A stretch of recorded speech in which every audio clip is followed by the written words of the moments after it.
Tonight, a little bit in reverse order than I usually begin, and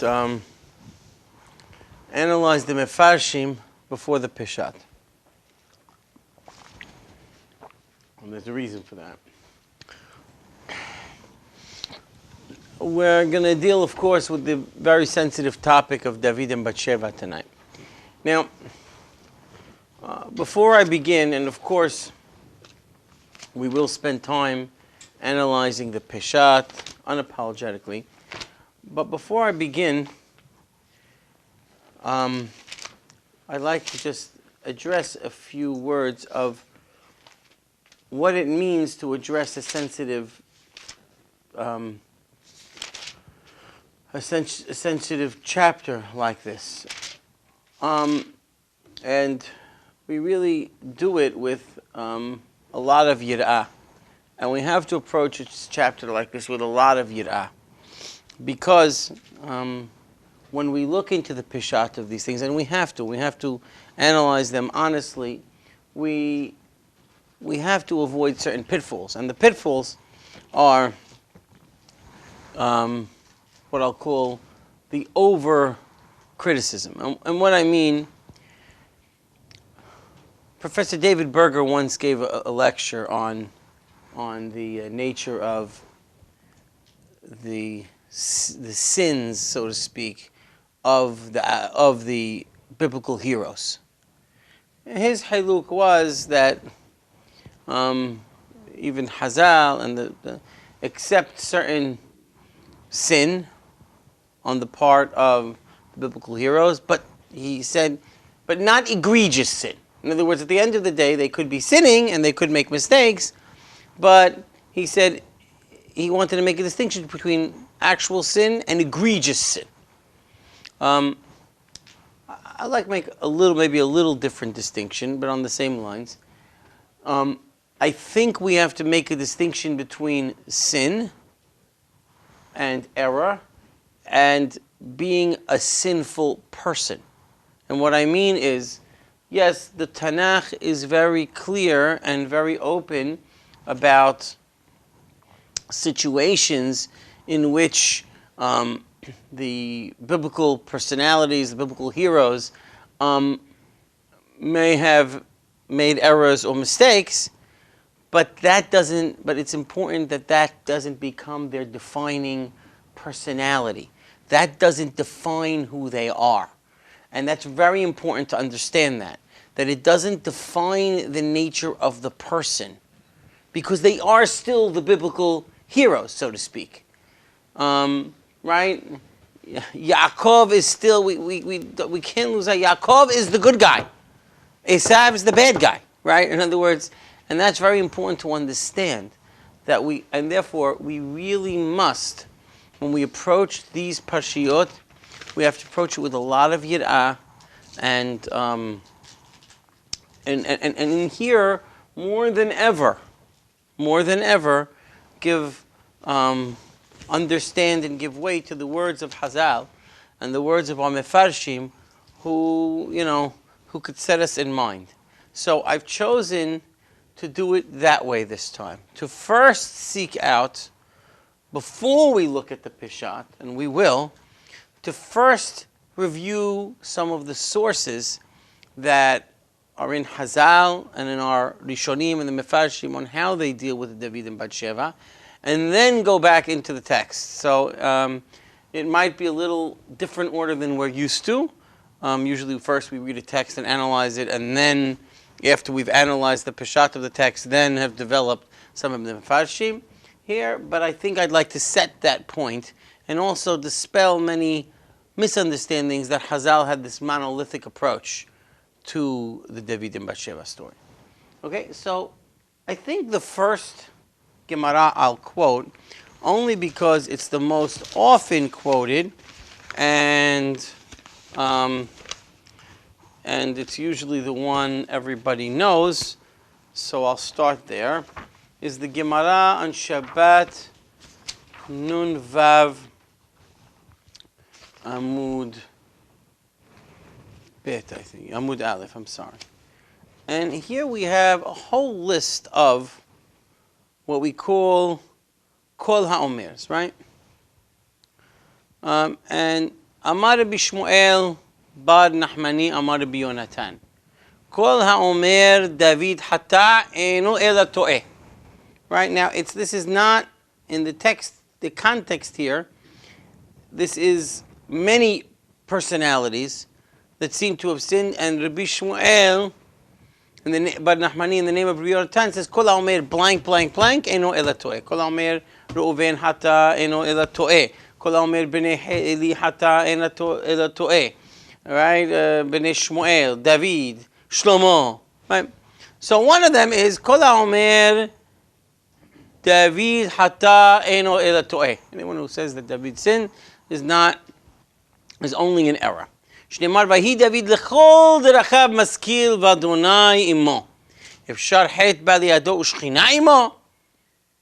Right? So then he goes, Elamanim kayem. What do I do with the pasuk that says, Madua bazita devar Adonai la'asot hara? So it says la'asot hara. Shebikesh la'asot velo asa. Wanted to do it into. Amar Rav. Now listen to the words of Rav. Rabbi da'ate mi David. Rabbi was the zera of David. Mehapech v'daresh b'schutei de David. He sought out for the schut of David. And he goes, Madua bazita dvar Adonai la'asot hara. Rabbi omer mishunei ra'a zo mikol ra'ot shebatorah. This is different, this ra'a. Shekol ra'ot shebatorah ki bayas v'kan ktib le'asot. Shebikesh la'asot. He wanted to do evil v'lo asa. So what do you do with et Uriah hiti hikita? What do you do with the Uriah? Really, hikita b'cherev? What was wrong with that? Really, Uriah was hayav mitah. Shahaya lecha leduno b'Sanhedrin. You should have taken him to Sanhedrin, and they would have killed him. You shouldn't have judged him on your own. Velo danta. V'tishto lekachta lecha leisha. What are you going to do? He took his wife. The Navi rebukes him. L'kuhin yesh lecha. You could have married her. You had married. Ta'amar Rabbi Shmuel Amar Yonatan kol yotzel l'malchemet bet David kotev get kiritut li'ishto. That since he went to war, he had to write a get. So he wasn't ishit. So she wasn't ishit ish. Shneimar ve'et atzer chatzeh halav ha'eleh tavi l'sara elef ve'et achecha tifkod l'shalom. Okay. So then he goes on and says, what do you do with the pasuk ve'oto harakta b'cherev b'nei Ammon? The Navi says you killed him b'cherev b'nei Ammon. So he answers, he says, afuch. Ma cherev b'nei Ammon, just like cherev b'nei Ammon, i'atane nashalav. Right? You're not judged because of cherev b'nei Ammon. Af Uriah Hiti, it was also Uriah Hiti that you killed. I'atane nashalav. My tama, why mored b'malchut hava? He was mored b'malchut. Why? Because he says va'aduni yoav va'avdei aduni al pesdei hasdachonim. That's a mahloket Rashi and Tosfot. What is the thing? Either because he called in front of David, he called him Adoni Yoav, and you don't say Adoni in front of that, or because he rejected David's instruction.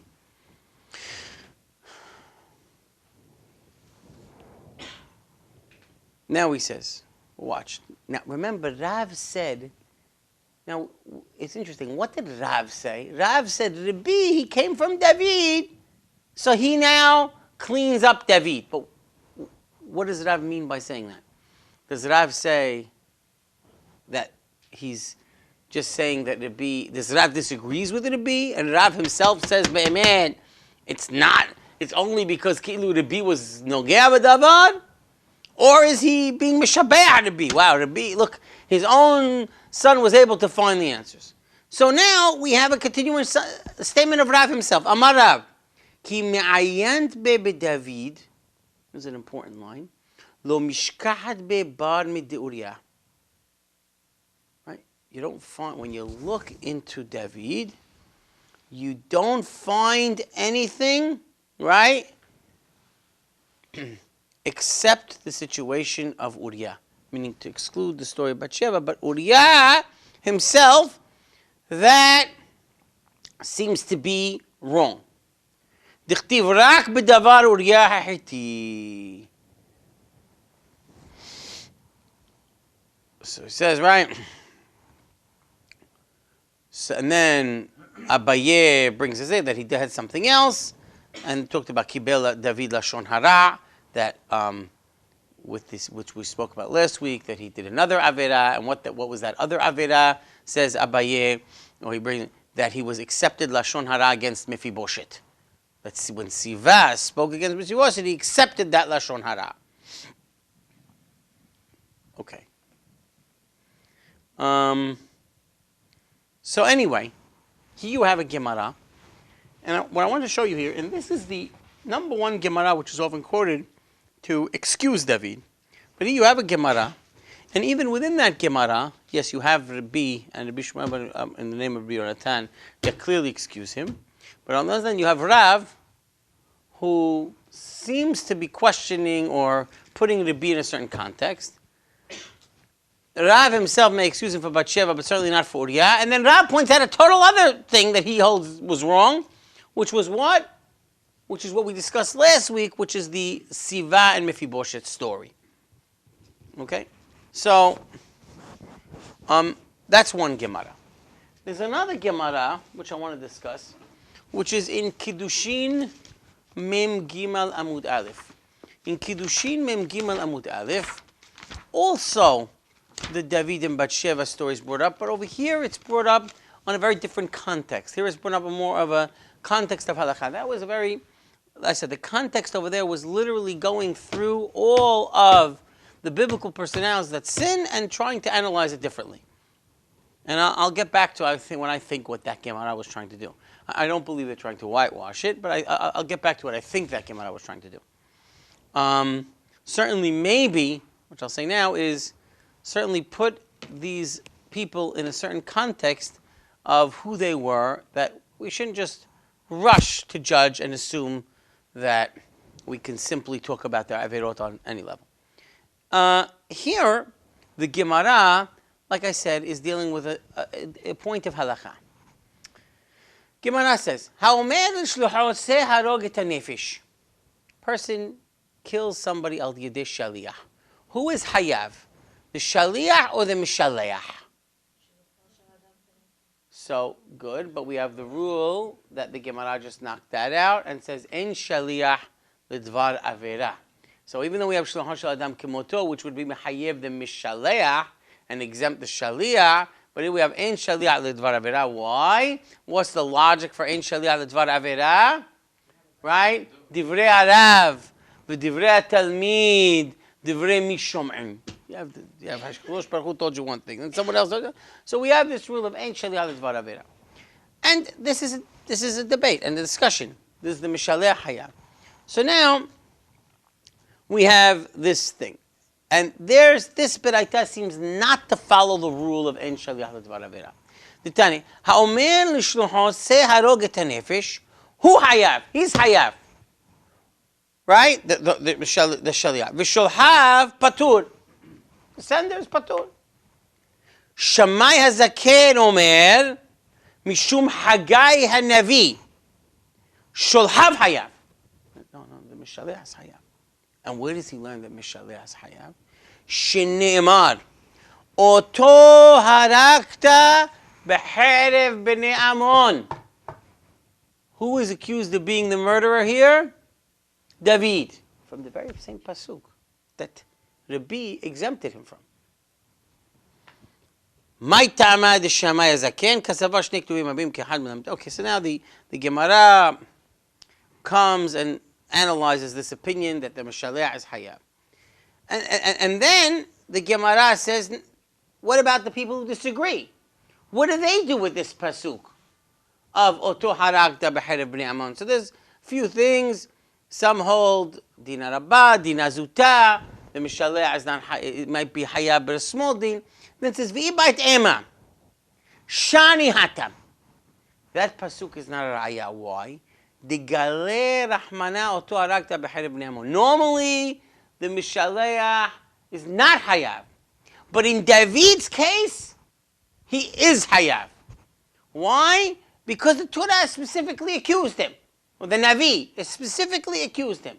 So he has this special pasuk, and therefore he certainly says the Gemara is hayav. Vidach, other opinion says no. Hare lecha kechereb bnei Amon, machereb bnei Amon e'atanen ashadav afuriyah hiti e'atanen ashadav may tamored mo'echutava. So then the Gemara brings another opinion that says no, that pasuk is what? That pasuk exempts him, just like the Gemara on Shabbat made the derasha, that just like you're not ne'enash on Hareb bnei Amon, also you're not ne'enash on Uriyah Hiti. So already we see in the Gemara on Kedushin, clearly, some opinions, we have, I would say, I'd sum this up in three opinions. One opinion is saying that the Mishaleh is always Hayav, and therefore David, mitzad halacha, like any Mishaleh, has Hayav. Another opinion on the opposite extreme exempts him totally, is exempting every Mishaleh. But you have another opinion, a middle opinion, that exempts the Mishaleh, but obligates David. But normally, you send someone to his death and you don't kill him, you're patur. But David is hayav. I mean, so, that's an interesting opinion. Taking David to a higher order than normal halakha, because he had a special pasuk attacking him. Okay, another Gemara. And this is the very famous Gemara. This is a Gemara in Ketubot. This is a complicated Gemara talking about laws of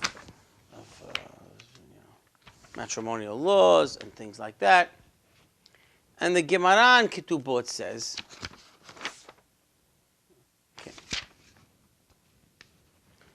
quotes this question of any shane seret al bala, a woman who goes, violates her husband. Al bala be'ed echad. There's only one witness, not become asur. Ela b'shnei edim, only two edim. V'kinui ustira, but if you have what's called kinui and stira, she tells him, the husband says, don't go with him, and she goes with him. That's afilu be'ed echad. Upeta patuach kishnei edim dame. V'chi tema ma'aseh shaya mipnei ma lo asaruha. Right, so now why was David permitted to marry Batsheva? She should have been asura. Gemara gives two answers. Hatam onis haba. Really, Batsheva was raped. And a raped woman is not forbidden to her husband. Right? Right? A raped woman is not forbidden to her husband, and therefore would not be forbidden to the boil either. The ibait ema, or ki adam arishma amar Yonatan kol yotzei Muhammad bet David get kiritut kotev lishto. Then we have that she wasn't married. There was a get kiritut. Now just talk about this get kiritut. What is this get kiritut? What is this get that the people go to battle? Rashi looks at it as a get al tnai. Right? Rashi says, She'im yamut bilhama yehet miyom ktivato, v'harei met Uriah b'milhama. Right? If he dies, he'll get the get. And Uriah died, so retroactively had the get. Okay, we have a problem a little bit with that shita, which is what? But Uriah was home, right? And David was sending him back. Had he gone home and stayed with her retroactively, that get would have been annulled according to Rashi. David, what's the plan? David had relations with her, sent Uriah home. Obviously, he wouldn't die at that point. And then what would happen? Retroactively would be an Eshetish, so the get answer doesn't help. Tosfot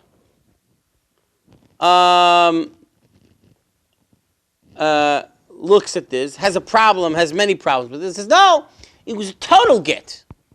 100% get. Written. Now, what happens with Tosfot? Because we have a problem with Tosfot. If it's 100% get, no, but how would he send Uriah home and go back to your wife? He should say, okay, let's make a Kiddushin first. Right? So, either way, this get is an interesting question, but, okay. So you have a little bit of a summary. And oh, by the way, and according to Tosfot, so totally what's wrong. There was no Eshet Ish here. The Rashba attempts to merge these two. The Rashba says, no, it's a real get, but it was wrong to do. Why? Because the get is really to prevent agunot. So even if you say there was a get, the get is only there to prevent agunot. How are you manipulating the situation? How could you manipulate the situation that she's getting a get for an aguna and you know it, so he's in war, so you use that get for your legal... Okay. And certainly the Gemara Ketubot that said she was raped, that charges David harsher than the get. Because not every... What I want you to see is a mahloket in Ketubot. Some hold the get, some hold no, and some accuse David of even harder... Some positions in hazzal are stronger, are harsher on David than the peshat. Because in the peshat and the psukim, as we'll see, there is no sense that Batsheva was raped at all. Adrabah. We'll look at her as almost a willing participant. And so hazzal go even further onto town, onto David, harsher than the peshat on one opinion. So you have a multiplicity of opinions. I'll just quote one other Gemara, and then I'll stop with the Gemarot for a minute. There's a Gemara in Sanhedrin Kaf Zayin Amud Aleph, which is more agadic. And here, this David HaMelech says, why does it only say Elohei Abraham, Elohei Yitzhak, Elohei Yaakov? What about me? He says, no, they were tested. So David says, Tov, Haneni v'naseni, test me. And David HaMelech, who normally would spend his time, if not in battle, as the Gemara in Berachot tells us, focused on studying Torah or being shirim and tishbachot laHashem, what does he do? He walks on the roof, and he's metayel on the roof during wartime. And then he sees Batsheva. So this Gemara looks at David not only as failing in a nisayon, but bringing the nisayon onto him for no reason. So, what I'd like to say from hazzal, and there's also a few midrashim, I didn't quote all of them. What I'd like to say from the different sources in hazzal is that we see different approaches. Yes, we have the opinion of the get kiritut. Yes, we have the opinion that Uriah was mored b'malchut, right? In the Gemara on Shabbat, some opinions in the Gemara on Ketubot, some in Kiddushin. But we also have, in some of those very same Gemarot, in Shabbat, Rav saying that, pointing out the faults of David by Uriah and by Mephibosheth and Siva. In Kiddushin, at least Shammai is like in the name of Haggai, using this as saying you're Hayav, and the Mishalech is Hayav, and David therefore was Hayav from that pasuk. As well, you have the Gemara Ketubot that brings one opinion is the get and one opinion is that it was rape. You have the Gemara in Sanhedrin that seems to accuse David of seeking out nisyonot. We'll talk about that, seeking out that nisyon. I'll try and give an interpretation to what they're trying to say over there. But you definitely don't have one monolithic opinion in hazzal trying to just cover up. But let's try and figure out what are those sources in hazzal doing. What I believe they're doing, or what I believe they're trying to tell us is, because when we look at the averot that they're saying didn't happen, they're all technical sins. And what I think their sources for this come from the peshat, as we'll see later. What I think they're trying to say is, don't get bogged down with the technicalities. It's too easy for a king to get around the letter of the law. Don't get bogged down with the technicalities or the minutia. What David did at this point was a moral problem. Certainly on the level of David HaMelech, but it had, so they're trying to say, yes, you want to get out of the Eshet Ish issue, we can get out of the Eshet Ish issue. You want to get out of the Tzihai issue, we can, okay. But we're dealing with something wrong that happened here. And they're diverting us from the legalities And I think they're focusing us on the real issue, which is the morality. As well as, and that's why I think when the Rashba says, forget about whether it was a good get or not. Yes, it was a good get, but it's still wrong. The get, if it was given to protect the wife for aguna. How do you manipulate that case? How do you manipulate such a situation, which was there to protect her from aguna, and you know about it, you're the king, and while they're fighting, you're doing that. So I think, and that's how that Rashba looks at that Gemara. So I think you have different approaches in hazzal. Some want to, I think, refocus us off of the legal into the moral. Some leave legal problems in. As far as the rishonim go, Rashi seems to quote hazzal, the get kiritut. The Gemara on Shabbat, he seems to follow that one. The Radak brings the get, in one opinion. In another opinion, because it says, he quotes the pasuk, V'hinehi mitkadeshet mitumata, and says that it is interesting here, what this mitkadeshet mitumata means. So she wasn't in nidah, but she was an eshet ish. Okay, meaning it was leil tefillah, mikveh night, but she was not a nidah, but she was an eshet ish. But now let's focus on that for a minute. What is the Radak saying? Okay, she wasn't a nidah, but it was leil tefillah. All of a sudden, Batsheva, what in heaven's name are you thinking? Are you surprised at what happened? Remember, the story could have ended simply, but there was one big problem. She sends him, I'm pregnant now. now we got a problem. Well, surprise, surprise. Leil tefillah. Right? Mitkadeshet bitumata. So the Radak says there's no nidah in one opinion, but there was eshet ish. So the Radak, in one opinion, doesn't bring the get kiritut, and the second opinion brings the get kiritut. What? What? Is that an opinion within hazzal? Like why? The mitkadeshet mitumata. Yeah, there is such an opinion. She wasn't pregnant by her husband. Ibn Ezra by the Uven, and I don't think this is true. I'm not sure what Ibn Ezra is true by the Uven either. I don't think that's what Hazzal trying to do. But Ibn Ezra certainly reads Hazzal and saying v'chaseh kalon arom. So we have to try and that Hazzal were trying to cover up the embarrassment, but he doesn't accept it within the peshat.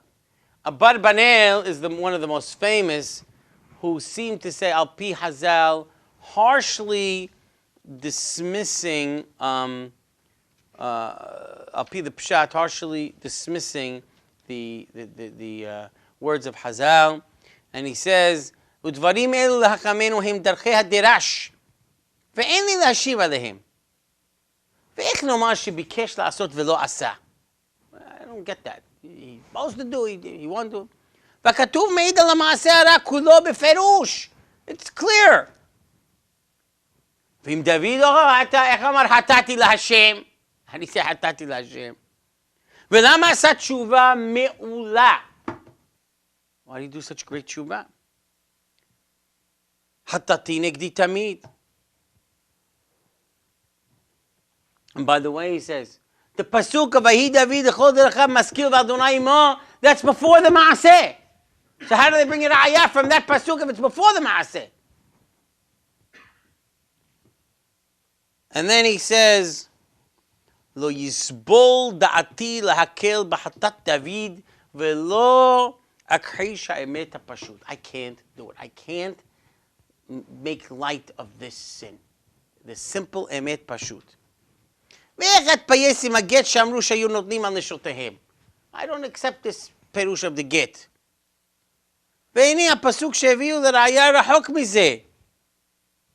Now he says also, what about this get? I can't accept, says Abarbanel.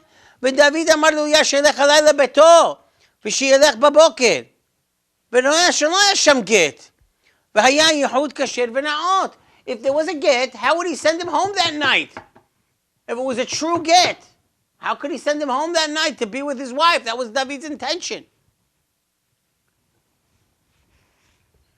ואין זה כי אם קדמות אומרים שם בגמרא שהיה אוריה מורד במלכות וחייב מיתה.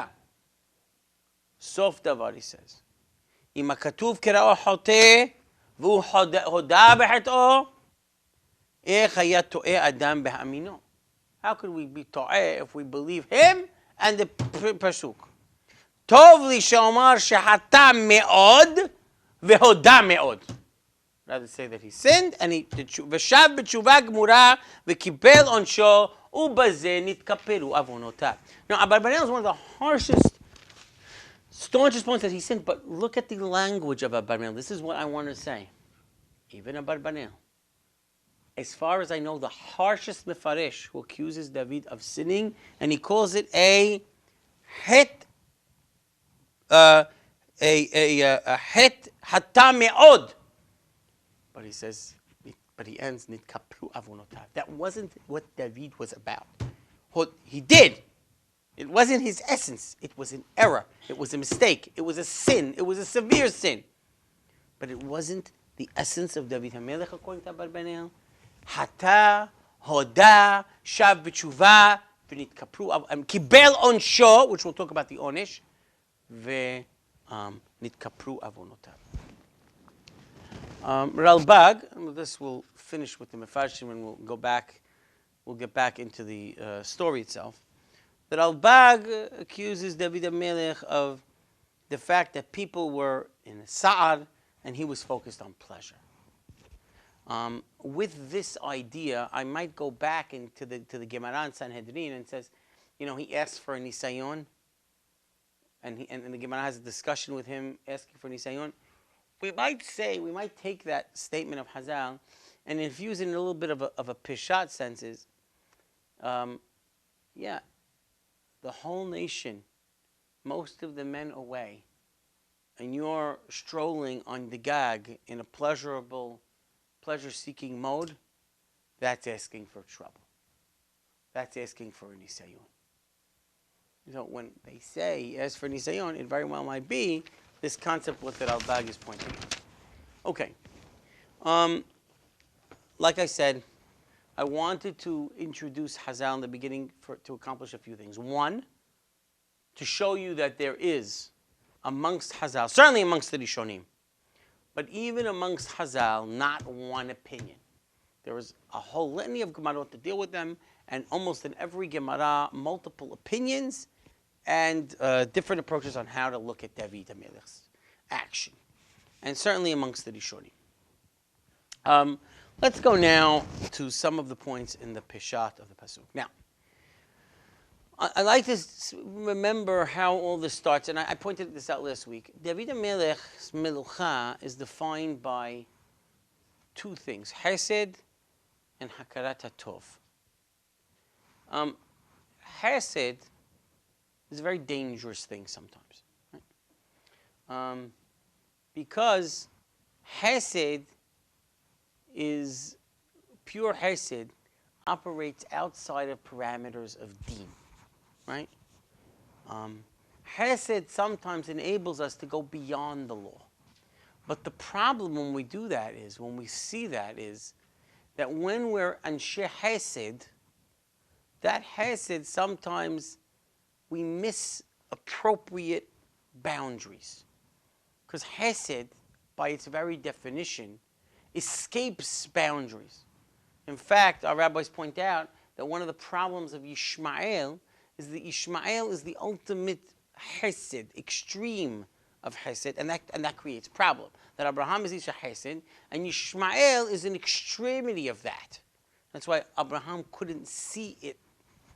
Right? Similar to Yitzhak and Esav. Yitzhak is Din, Gvura, and Esav is the extremity, the inappropriate extreme of that, and that's why Yitzhak couldn't see anything wrong with that, because it was his midah. And so too, Abraham has the midah of Hesed, and it's Ishmael who goes out of the extremes. Therefore, according to Hazzal, that Ishmael was Megaleh Arayot. As we know, the Torah calls Gilui Arayot Hesed. So in other words, because Hesed enables one to go outside of its normal boundaries. David HaMelech wants to do a Hesed with the son of Nahash. Now, Hazzal point out that hesed that he wanted to do was also for another midah of his, which was hakarat tov. That the father did some tov to him, saved one of the members of his family from Melech Moav, and so therefore he wants to do a hesed, and that hesed means he wants to send messengers. That went bad, went really bad, and it creates a war. For some reason, David HaMelech doesn't join that battle. One can maybe wonder and say that might be part of the hakarat tov that David had. That even when the battle goes, David doesn't take part in it. This extremity of hesed and of hakarat tov, which is this good midah of David HaMelech, begins the problem. It enables David to be home when the nation is at war. And it enables David not just to physically be divorced from the war, but even mentally. Meaning David HaMelech may need psychologically to extricate himself from this war totally, because he personally owes Ammon something. So not only is he not there, he's divorced psychologically, mentally from that battle. He is not part of the battle. The nation's at war. And by the way, that it will explain later what Uriah is sort of yelling at David. What are you doing? The nation's at war. How could I stay home? So it's not just that it shouldn't surprise that the king didn't go, although we see David going to war, but his attitude during the war is something that almost divorces him from the battle at this point. And in fact, ironically, War 1, we saw last week, was Ammon and Aram. He doesn't take part in it. War 2, it's not Ammon, just Aram. David leads in the battle. War 3, with Ammon, this one, David's out again. So we see clearly that there's something about Ammon's participation that David doesn't want to be part of. Again, towards the end of this chapter, David will join the war. And that might be part of his tshuva process, which we'll talk about later. So he sends everyone into battle. Like I said, this might be asking for an isayon, sending everyone into battle, not really being part of the battle. That itself is a problem. And then, of course, he sees Batsheva, and he sends messengers. Everything happens now through messengers. The next motif here is messengers. Messengers, sending messengers to Yoav, sending messengers to do the battles, killing Yoav through a messenger, sending a messenger to get Batsheva, all through shlichim. Now, before I want to look at a little bit more of the textual analysis, a little bit more of David, there are a few players here that we have to analyze. Batsheva, what's her role? Was she really anusa? Yeah, the Gemara in Ketubot says she was anusa. On the other hand, the Gemara also says no, maybe there was a get that you got, but what is she? The pasuk is strange. He goes on. Where is Batsheva bathing? And this is a little bit bizarre.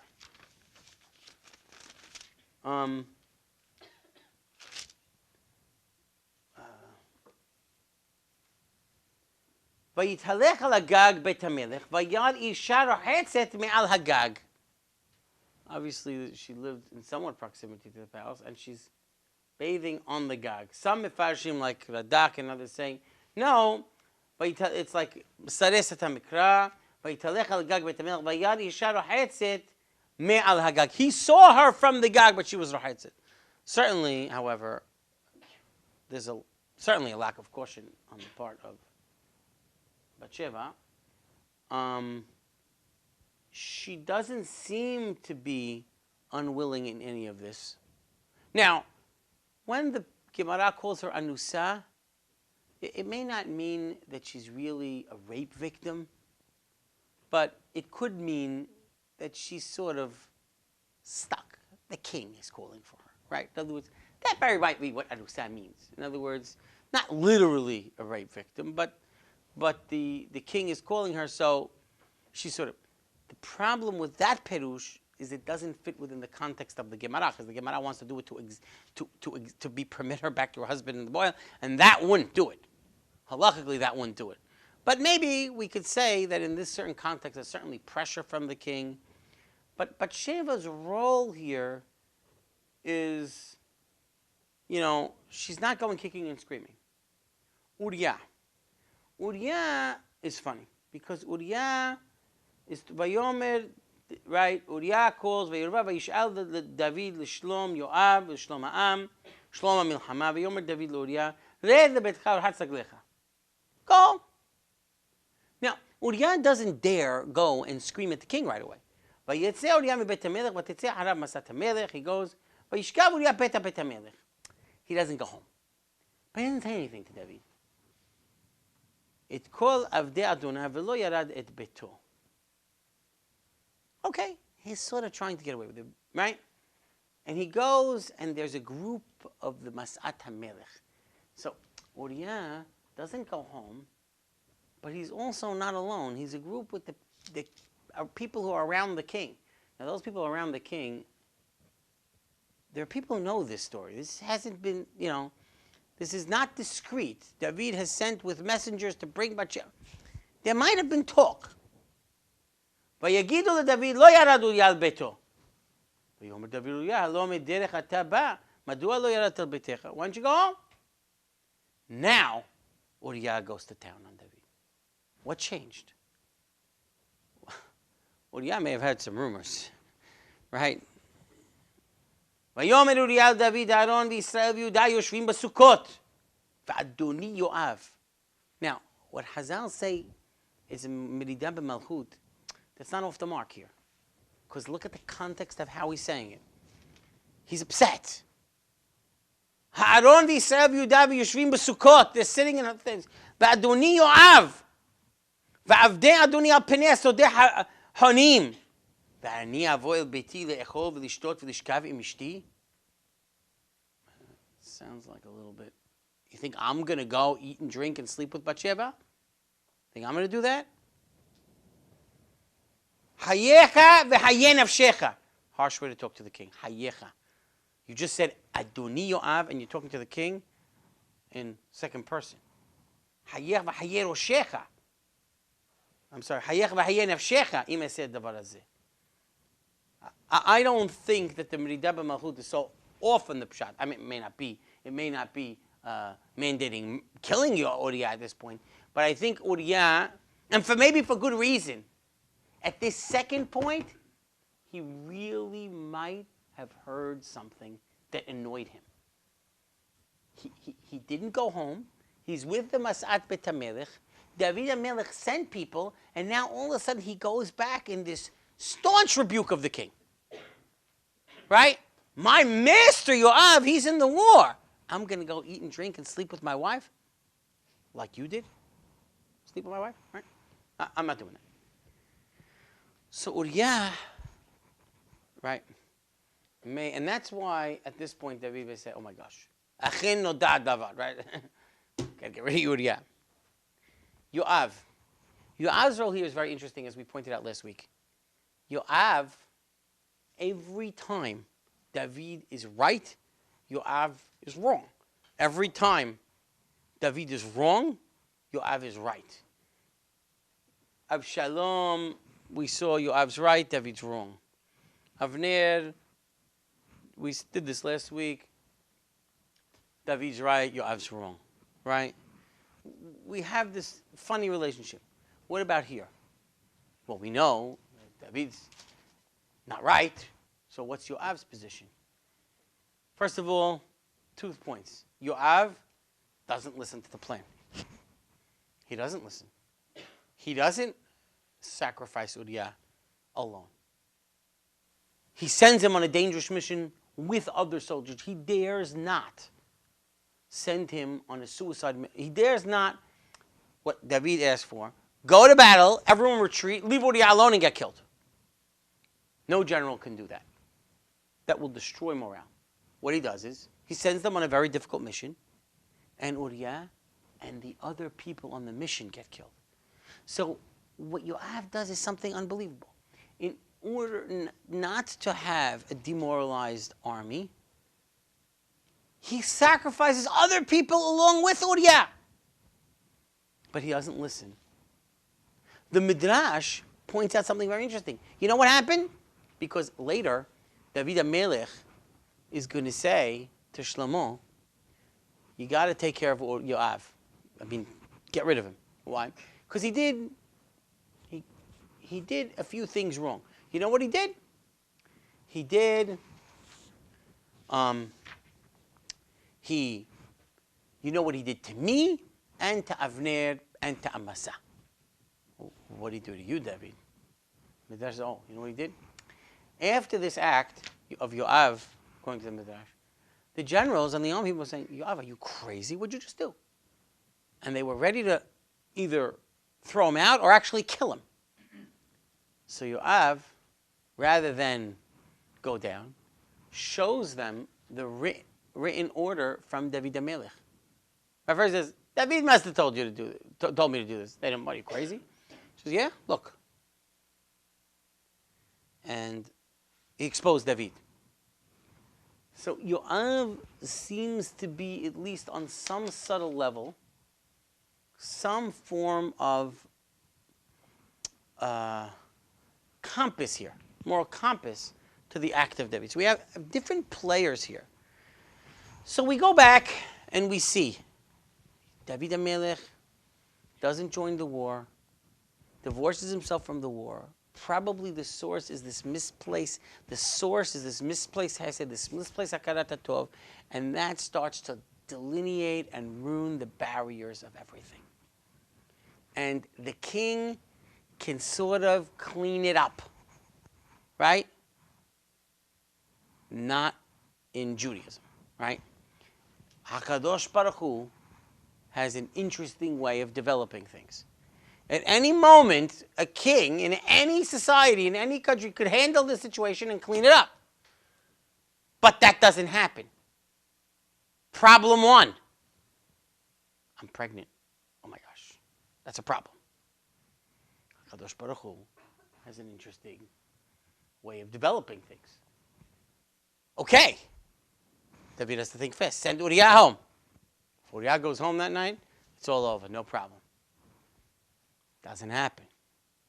Oh my gosh, what am I going to do now? I could get rid of Uriah because Uriah knows too much. But I got a problem now. I have this issue. And we'll talk about how David's final action of what he does. In fact, I would think, I'll mention that now, that in this very, very difficult action of David HaMelech that we and the Nebi'im will be critical about. We have to at least look at one small array of light. David could turn to Batsheva and said, I don't know who you are. He's the king. Never met you. I don't know. Good luck with you and your kid. Who did that? David's own son. In the next chapter, will tell Tamar, see ya, and throws her out the door, and probably she remains a spinster for the rest of her life. Instead, David marries her, and we don't believe that that was his initial intent. It's clear. He wants Uriah to go home. But by marrying her, he accepts some level of responsibility for his actions, on some level. Now, we should remember, the Torah looks at marriage of, not obviously eshet ish, but in certain cases, as accepting the responsibility of what you did. Right? So, the marrying of Batsheva is some array of his accepting a responsibility. It's some point where, some array of light at the end of the day. But, comes the Navi. And here is something crucial. In the Navi, in the world of Yisrael and Yehudah, the sin of the king doesn't go away. And this will be the motif throughout Sefer Shmuel and Sefer Melachim as well. The king's sin is just not something he could wash away. He just can't get away with whatever he wants. Because on the spot, who comes? The Navi, Natana Navi. Right? As every time. Ahav kills, right? Kills wants the Kerem, kills Nabot, right? Takes the Kerem. Who's right there the next day? Eliyahu Navi. Jewish kings can't do what they want. Ezekiel can't understand it. What is going on with these people? They don't know what a king is. I will teach these Jews how to be a king. But our nemesis, Eliyahu, is just always there.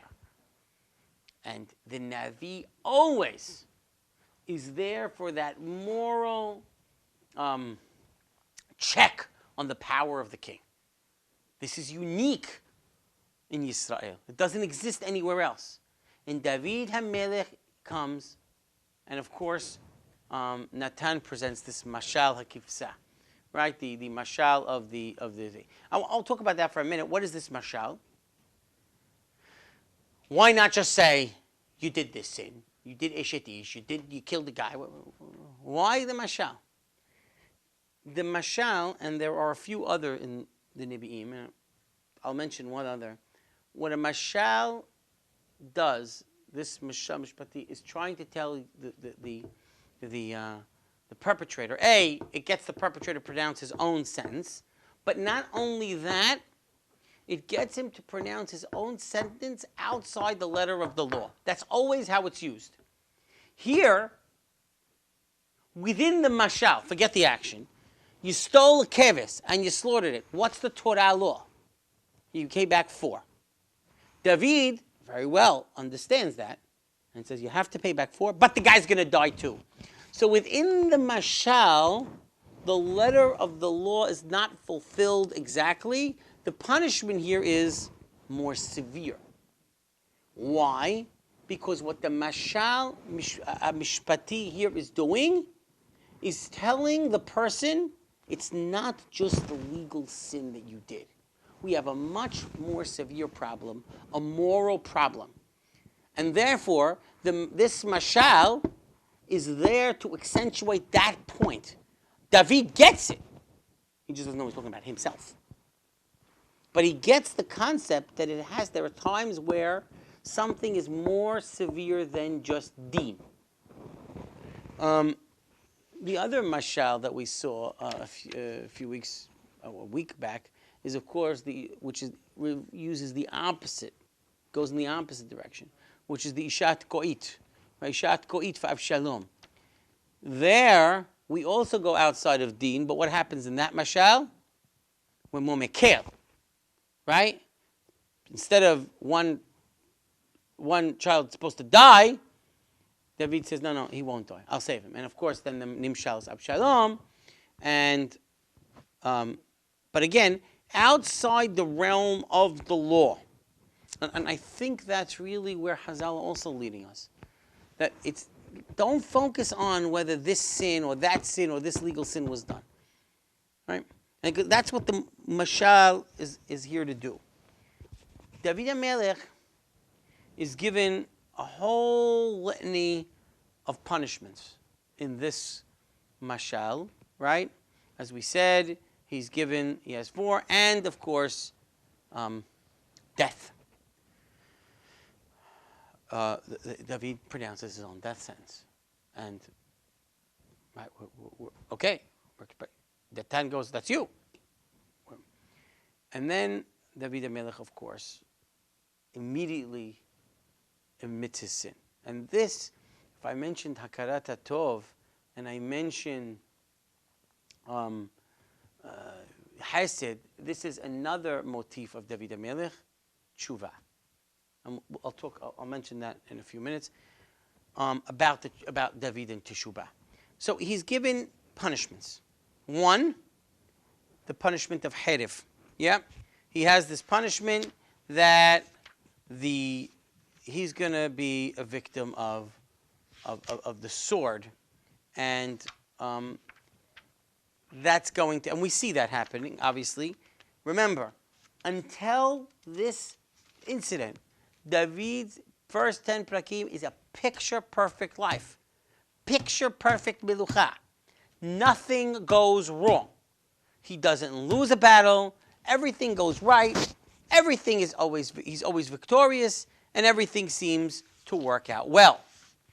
From this point and on, it doesn't seem to be anything going right. We have Amnon and Tamar. We have Mered Avshalom. We have Mered Sheva ben Bichri. We have, if you want to even say, we have Magefot. We have Ra'av. We have the Mafke. There's not one relaxing chapter, except maybe in Kevav Kabed, the Shira, and his repetition of the victories that he had in the past. But even that's some nostalgia. I beat Pelishtim and I beat this.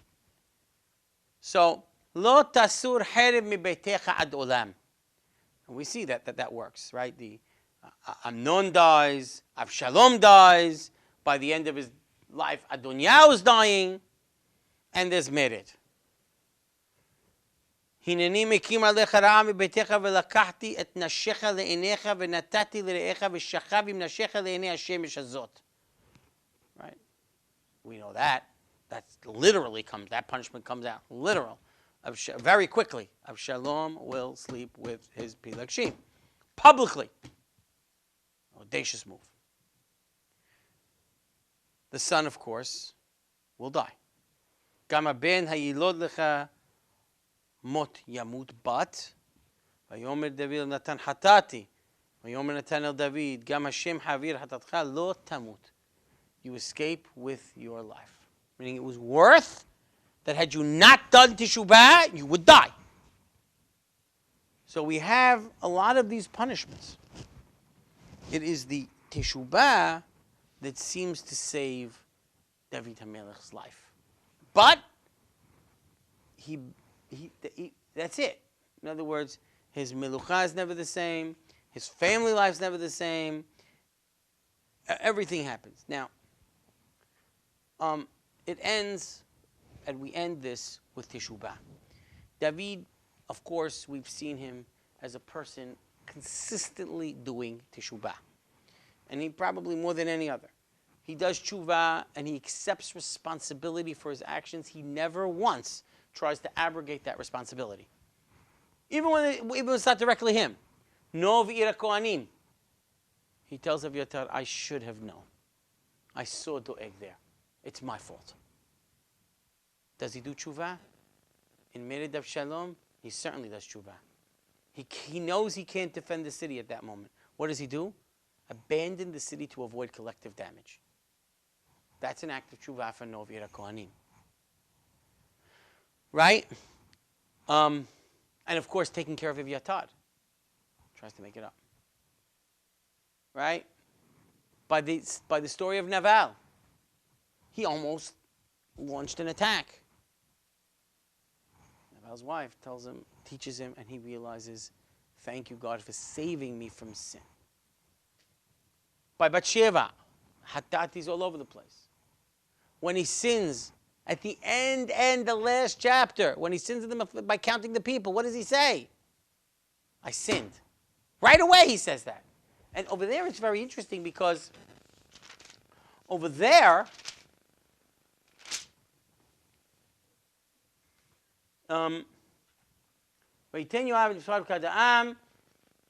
nobody tells him he did anything wrong. Yoav tells him, don't count the people. He says, no, count the people. And he counts the people. He feels bad.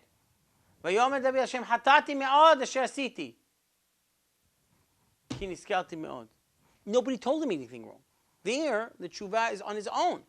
So he becomes a person of teshuvah, of second chances. And if the Nevi'im always tell the kings in Sefer Melachim and Yeshaya and Yirmiyah always say, if you would just say everything you did, if you would have just admitted your sins, I would forgive you. But you're not admitting your sins. David's the proof that God means business. Because at the end of the day, David HaMelech stays David HaMelech because he does teshuvah. The only melech who does. Very few others. We have many melachim who sin. We have many melachim who have nevi'im go and yell at them. from Yeravam all the way to Sidkiyahu and everyone in between. It's very rare, almost never, that a king says hatati. They just ignore the Nevi, try and kill the Nevi, excuse what they did. Even someone who's somewhat decent like Sidkiah apologizing for being unable to do it, never rising to the occasion and saying hatati. That's David. David's greatness is the hatati. And we saw this was a big problem with Shaul. He says it, but he says it too late. He says it half-heartedly, and he tries to defend himself. Not so with David. David is a person that embodies tshuva. And, the Gemara says, right, Shaul with one and it knocked him out. David with more and he didn't get knocked out. And of course, the Mefarshim say, as Abarbanel says, as Rabbi says, that it's Shaul just didn't do the tshuva. And David understood one thing. Whatever you do, if you admit it, if you come clean with Borei Olam, if you do the tshuva, he will forgive you. And David does tshuva. And one last point, which I think is mentioned by the Ralbag, is that there is also another difference between Shaul's sins and David's sins, and it might be connected to the tshuva. Shaul's sin reflected who he was. That we saw many times when we analyzed Shaul that he didn't kill Amalek. That had, and we won't go back there, you can go back and hear the other classes, that reflected who he was. It wasn't an act. David's sin does not reflect who he is. It's a bad act. It's a bad one-time thing. It's an exception to his essence of his personality. And that's part and parcel also with the tshuva. And so therefore, it's not just that he did tshuva. It wasn't what David was. It's what David did. And David did it. And he got punished. And he got severely punished. But he doesn't lose the melucha. And he still stays David. Because he understood something that Nebi'im were telling everybody. And they kept saying it. Just admit it. Just do teshuvah. It will all be okay. And the kings failed to do it. David is the example that his children and children's children, the kings that come from him, should have followed. If you do teshuvah, you could still be David HaMelech. You could still be the author of Tehillim. You could still be the greatest king Am Yisrael ever had. Just, the Nevi wants you to do teshuvah. Just do that. It is David who says immediately, unapologetically, hatati. Baruch Adonai le'olam. Amen ve'amen.